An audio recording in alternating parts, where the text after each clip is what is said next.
Health care সেক্টরে এত লোকের প্রয়োজন ইংল্যান্ডে এবং ওভারসিজ থেকে হেলথ কেয়ার সেক্টরে লোকজন আসছে, কিন্তু বাংলাদেশ থেকে আসার পরিমাণ খুবই কম, একেবারেই নাই। এই প্লেব টেস্ট যেটা রয়েছে আপনার, এটাকে যদি আপনার তাদের ইন্টার্নশিপের বা একটা কোর্সের মধ্যে ঢুকিয়ে দেওয়া যায়, যে একটা ছেলে পাশ করবে সাথে সাথে প্ল্যাবের অংশটাও তাদের কারিকুলামের মধ্যে যদি ঢুকিয়ে দেওয়া যায়, তারা কিন্তু পাশ করার সাথে সাথে ডাইরেক্ট এন্ট্রি পাবে এই দেশে। নার্সের ক্ষেত্রে আমি বলবো তাই, নার্সের ক্ষেত্রে তারা 3 বছর 4 বছর 5 বছরের কোর্স করছে। আমাদের দেশ 20 কোটি মানুষ, 20 কোটি মানুষের দেশ, একই আয়তন, এক্স্যাক্টলি একই আয়তন। আপনি হয়তো একদম কয়েক বর্গ মিটার ছোট নেপাল আমাদের বাংলাদেশ থেকে। 20 কোটি মানুষ, ওদের মাত্র 2 না 2.5 কোটি মানুষ। না, ওদের 2 কোটির মতো, সেটাই বলছি। ইমাজিন, এবং এই দেশ থেকে যদি তারা 2 কোটি মানুষ থেকে যদি এই এনএইচএস স্টাফ হিসেবে এত লোক চলে আসে, তাহলে আমরা কেন আমাদের এই মানব সম্পদটাকে, হিউম্যান রিসোর্সটাকে আমরা প্রপারলি ইউটিলাইজ করতে পারছি না? অবভিয়াসলি এখানে একটা গ্যাপ আছে।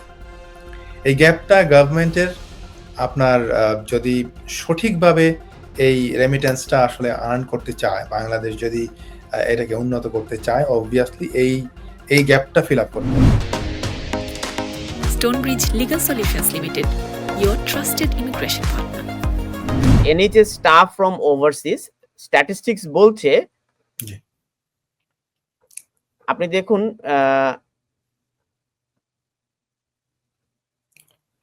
এশিয়ান ওভারসিজ স্টাফ আসছে সবচেয়ে বেশি। এশিয়ান, আপনি দেখুন এশিয়ানের এই মাত্রাটা হাই হয়েছে, কিন্তু জি।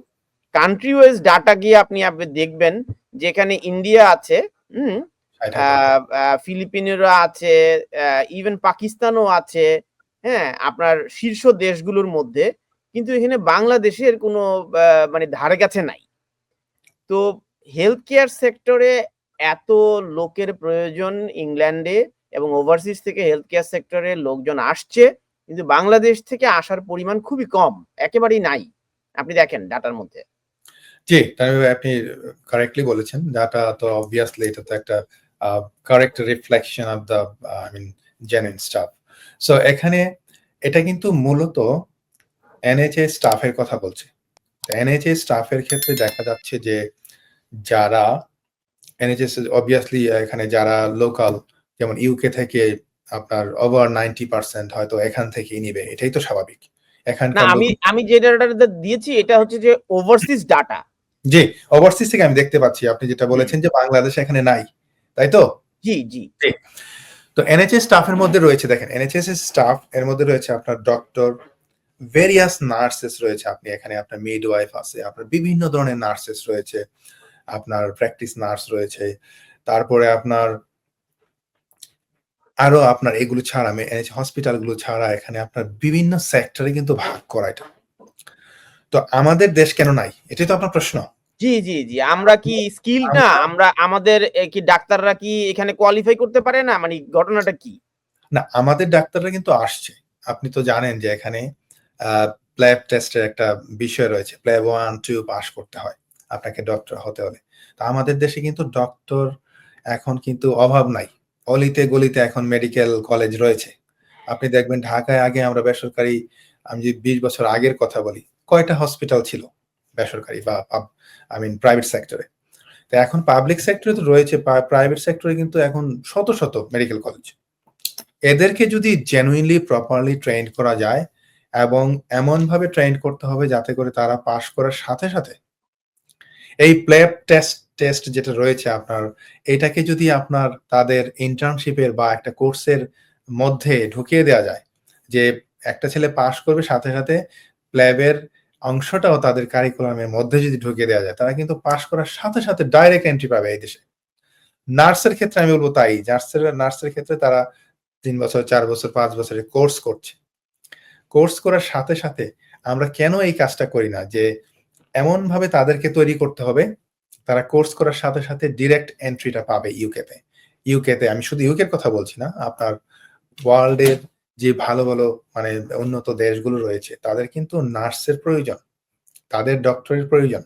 সো আপনি যদি জাস্ট সিম্পলি একটা জরিপ করেন, দেখবেন যে ইউকের কতজন ডাক্তার দেখবেন যে বাইরে থেকে ম্যাক্সিমামই দেখবেন আপনার আইদার ইন্ডিয়া থেকে আসছে, শ্রীলঙ্কা থেকে আসছে, বাংলাদেশ থেকেও আছে কিছু, বাট রেশিও অনুযায়ী আমি বলব যে বাংলাদেশিরা কম হওয়ার একটাই কারণ, তাদেরকে যদি এরকম কাজ করতে হয় আগে থেকেই প্ল্যান করতে হবে যে আমি যদি ইউকেতে যেতে চাই আমার পড়াশোনার পাশাপাশি আমি এখানে দেখছি রোমানিয়া থেকেও আসতেছে, জিম্বাবুয়ে থেকে আসছে, ইজিপ্ট থেকে আসতেছে, আপনার Nepalese, even Nepalese, Greek. Nepali আমি একটা জরিপ দেখছিলাম তানভীর ভাই, বাংলাদেশের সাথে কম্পেয়ারে আপনি কি জানেন নেপালের জনসংখ্যা কত? আমাদের দেশে 2 কোটি। আমাদের দেশে 20 কোটি মানুষ, 20 কোটি মানুষের দেশ, একই আয়তন, এক্স্যাক্টলি একই আয়তন। আপনি হয়তো একদম কয়েক বর্গমিটার ছোট নেপাল আমাদের বাংলাদেশ থেকে। 20 কোটি মানুষ, ওদের মাত্র 2 না 2.5 কোটি মানুষ। না ওদের 2 কোটির মতো, সেটাই বলছি। ইমাজিন, এবং এই দেশ থেকে যদি তারা 2 কোটি মানুষ থেকে যদি এই এনএইচএস এর স্টাফ হিসেবে এত লোক চলে আসে, তাহলে আমরা কেন আমাদের এই মানব সম্পদটাকে, হিউম্যান রিসোর্সটাকে আমরা প্রপারলি ইউটিলাইজ করতে পারছি না? অবভিয়াসলি এখানে একটা গ্যাপ আছে।